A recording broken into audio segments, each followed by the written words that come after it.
بسم اللہ الرحمن الرحیم۔ ہدایت النحو میں آج ہم حرف کے بارے میں 4 چیزیں پڑھیں گے۔ پہلی چیز تو حرف کی تعریف ہے، اور دوسری چیز حرف کی علامت ہے، نشانی ہے، اور تیسری چیز حرف کے فوائد ہیں، اور چوتھی چیز حرف کی وجہ تسمیہ کہ حرف کو حرف کیوں کہا جاتا ہے۔ چلیں آج ہم پہلی چیز پڑھتے ہیں کہ حرف کی تعریف کیا ہے۔ تو پہلے ہی آپ نے 2 ویڈیو سے سمجھ لیا ہوگا کہ حرف کی تعریف کیا ہے، جو مستقل معنی پر دلالت نہ کریں۔ مستقل معنی کا مطلب ہے وہ کسی، غیر مستقل معنی کا مطلب ہے کہ وہ کسی کا محتاج ہو۔ جو مستقل ہوتا ہے وہ کسی کا محتاج نہیں ہوتا، اور جو مستقل نہیں ہوتا وہ کسی نہ کسی کا محتاج ہوتا ہے۔ جیسے اللہ کی ذات، اس کی تمام صفات مستقل ہیں، مطلب وہ کسی کی محتاج نہیں، جبکہ پوری کائنات کی ذات و صفات، وجود، علم، قدرت، اختیار، سب کچھ غیر مستقل ہے، مطلب وہ اللہ کا محتاج ہے۔ نبی صلی اللہ علیہ وسلم کی ساری قوت، طاقت، اختیار، علم، یہ سب کچھ جو ہے وہ غیر مستقل ہے۔ یہ فرق ہے اللہ کی ذات، صفات اور رسول اللہ صلی اللہ علیہ وسلم کی ذات اور صفات کے اندر۔ لہذا شرک لازم نہیں آتا، نہ برابری لازم آتی ہے۔ مستقل غیر مستقل کا جو فرق ہے یہ بہت بڑا فرق ہے۔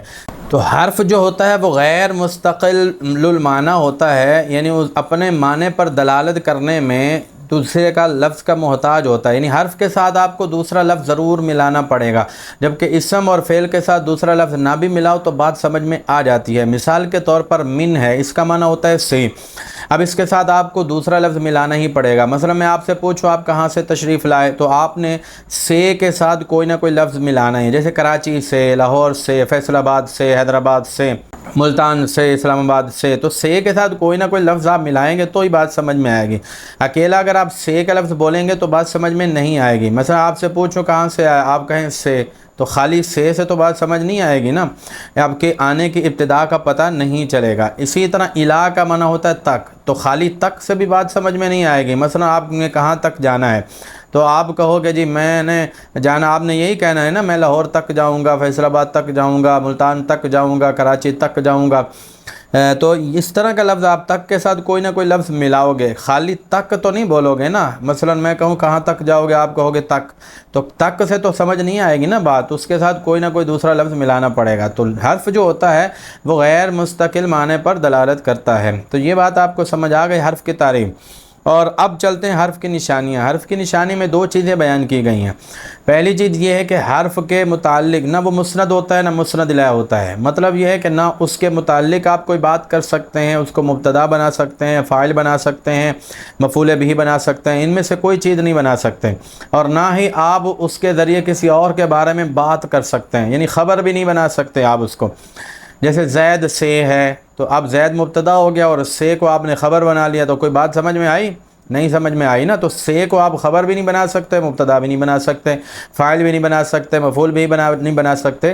تو جو سے جو حرف ہوتا ہے نہ وہ مسند ہوتا ہے نہ مسند الیہ ہوتا ہے۔ ایک تو یہ چیز ہوگی، معنی سے آپ کو پتہ چل جائے گا، اور دوسری چیز یہ ہے کہ لفظوں سے بھی آپ کو پتہ چل جائے گا کہ یہ حرف ہے۔ اس میں آپ نے دیکھنا ہے کہ اسم کی نشانی بھی اس کے اندر نہیں ہے، فعل کی نشانی بھی اس کے اندر نہیں ہے، تو اس کا مطلب ہے وہ حرف ہے۔ تو یہ 2 طرح آپ کو حرف کی پہچان ہوگی۔ تو ہم نے حرف کی علامت بھی پڑھ لی ہے، اب ہم حرف کے فائدے بتاتے ہیں۔ حرف کے 4 فائدے، ویسے تو بہت سے فائدے ہیں، یہاں پر 4 فائدے بیان کیے گئے ہیں۔ پہلا فائدہ یہ ہے کہ 2 اسموں کے درمیان تعلق قائم کرنے کے لیے، مطلب 2 اسموں کو جب ہم جملے میں استعمال کرتے ہیں تو اس کے ساتھ اگر ہم حرف کا استعمال نہ کریں تو بات سمجھ نہیں آئے گی، بگڑ جائے گی۔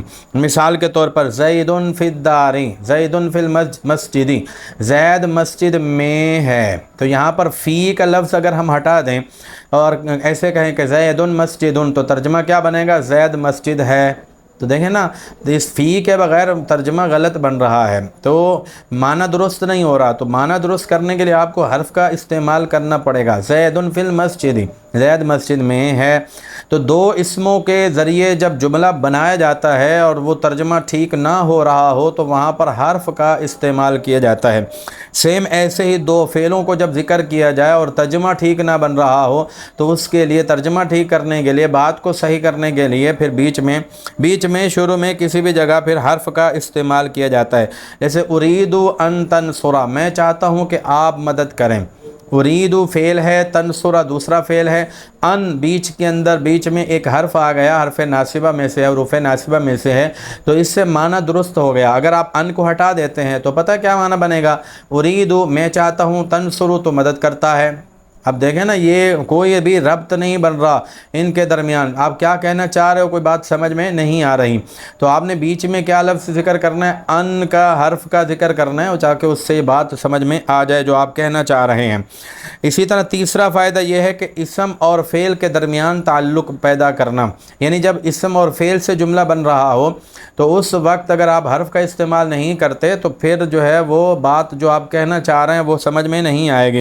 مثال کے طور پر نصرت بالعلم، میں نے علم کے ذریعے مدد کی، تو اب اگر آپ با کو ہٹا دیں، نصرت فعل ہے، علم اسم ہے، اور اگر آپ بیچ میں با ہے، با کو آپ ہٹا دیں تو ترجمہ پتہ ہے کیا ہوگا؟ نصرت العلم، میں نے علم کی مدد کی۔ حالانکہ آپ یہ نہیں کہنا چاہ رہے تھے، آپ نے کچھ اور ہی کہنا تھا، آپ نے کہنا تھا میں نے علم کے ذریعے مدد کی، لیکن وہ آپ با حرف کے ذریعے بغیر نہیں آپ کہہ پا رہے، تو معنی وہ آپ تبھی کہہ پائیں گے، یعنی یہ بات آپ کی تبھی سمجھ میں آئے گی سننے والوں کو جب آپ با حرف جر کا استعمال کریں گے۔ تو حرف کا استعمال جو ہے وہ دو اسم اور فعل کے درمیان تعلق پیدا کرتا ہے، اسم اور فعل کے معنی کو درست کرتا ہے۔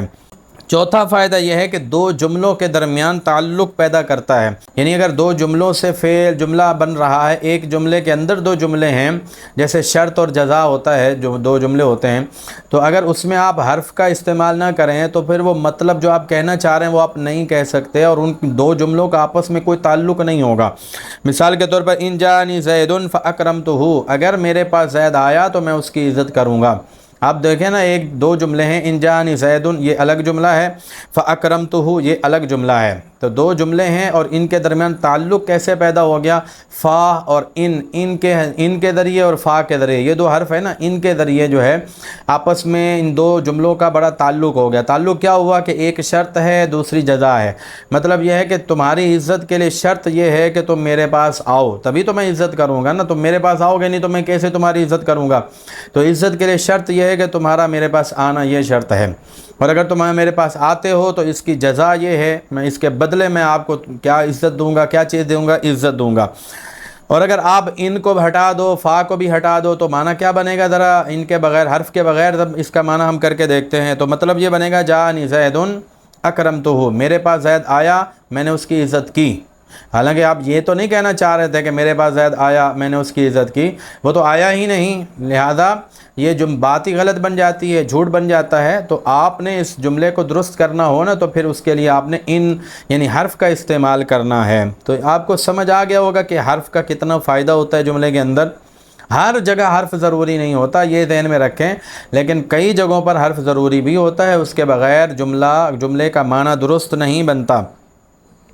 تین چیزیں ہم نے پڑھ لی ہیں۔ چوتھی چیز ہے حرف کو حرف کیوں کہا جاتا ہے؟ حرف کو حرف اس لیے کہتے ہیں کیونکہ یہ ایک طرف میں، کنارے میں واقع ہوتا ہے۔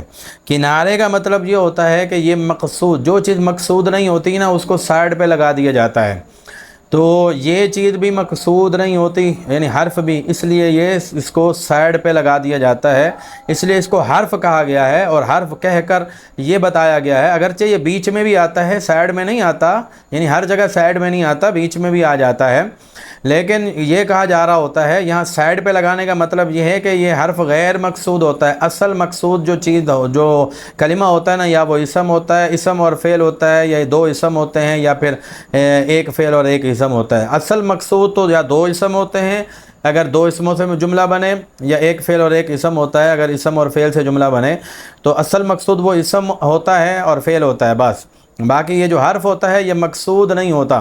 اس کو اس لیے حرف کہا جاتا ہے کیونکہ حرف کا مطلب ہوتا ہے طرف، یہ طرف میں تو نہیں واقع ہوتا، لیکن جو چیز طرف میں ہوتی ہے، کنارے میں ہوتی ہے، وہ مقصود نہیں ہوتی، تو یہ بھی مقصود نہیں ہوتا۔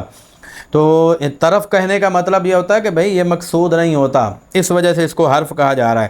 چلیں جی، ہم نے یہاں تک 4 چیزیں حرف کے بارے میں پڑھ لی ہیں، اب ہم اس کا ترجمہ کرتے ہیں۔ نیچے سوال جواب ہم نے لکھ دیے ہیں، وہ سوال جواب آپ کو ہماری اس کتاب کے اندر ہدایت النحو کی شرح کے اندر مل جائیں گے۔ وحد الحرف، حرف کی تعریف، کلمۃ ایسا کلمہ ہے، لا تدل جو دلالت نہیں کرتا، علی معنی کسی معنی پر، فی نفسہا اپنی ذات میں یعنی بذات خود، بل تدل بلکہ دلالت کرتا ہے، علی معنی کسی معنی پر، فی غیرہا اپنے غیر میں، یعنی دوسرے کے میں نے مطلب سمجھا دیا، یعنی دوسرے کا جو کے اندر جو معنی ہوتا ہے یہ اسی کی وضاحت کرتا ہے۔ مطلب ابتدا جو ہے، جیسے من کا معنی ہوتا ہے نا ابتدا، تو ابتدا ایک دوسری چیز کے اندر، جیسے لاہور سے ابتدا ہوئی ہے نا، تو ابتدا کا تعلق لاہور سے ہے، لہذا یہ من جو ہے وہ لاہور کے اندر ایک چیز پائی جا رہی ہے، تو اسی کو ظاہر کرنے کے لیے من کا لفظ استعمال کیا گیا۔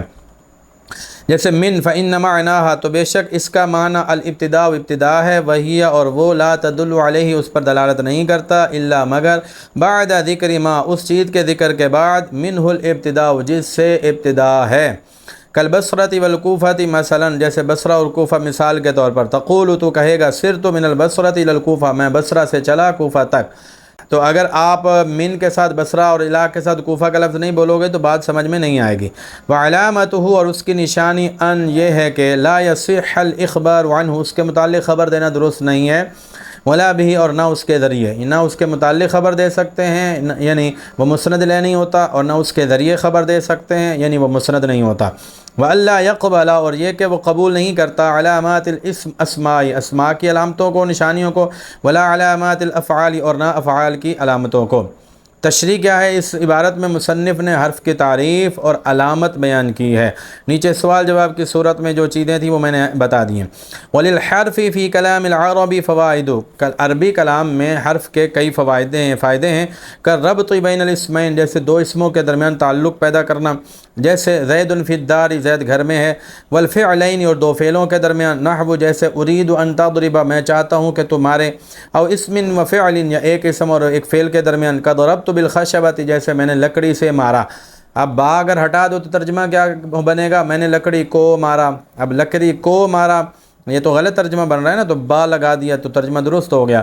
اویل جملتین، یا دو جملوں کے درمیان، نحو جیسے ان جانی زید، اگر میرے پاس زید آیا، اکرم تو میں اس کی عزت کروں گا، وغیر ذالک من الفوائد، اور اس کے علاوہ فوائد میں سے، یعنی اس کے علاوہ بھی فوائد ہیں، صرف یہ 4 فائدے نہیں ہیں جو آپ آگے چل کے پڑھیں گے۔ الذی تعرفھا، وہ جن کو آپ پہچان لوگے، فی القسم الثالث، تیسری قسم میں سارے حرف ہی حرف بیان کیے گئے ہیں، حروف عاملہ، حروف غیر عاملہ، انشاءاللہ تعالی، اگر اللہ تعالیٰ نے چاہا۔ وَيُسَمَّى حرفاً، اور اس کو حرف کا نام دیا جاتا ہے، لِوُقُوعِهِ فِي الْكَلَامِ، اس کے کلام میں حرفاً کنارے میں واقع ہونے کی وجہ سے، حرفاً ای طرفاً، یعنی طرف میں کنارے میں واقع ہونے کی وجہ سے، اذ، اس لیے کہ لیس مقصودا بالذات، وہ بذات مقصود نہیں ہے، مثل المسند والمسند الیہ، مسند اور مسند الیہ کی طرح، مسند اور مسند الیہ تو مقصود ہوتے ہیں لیکن حرف مقصود نہیں ہوتا۔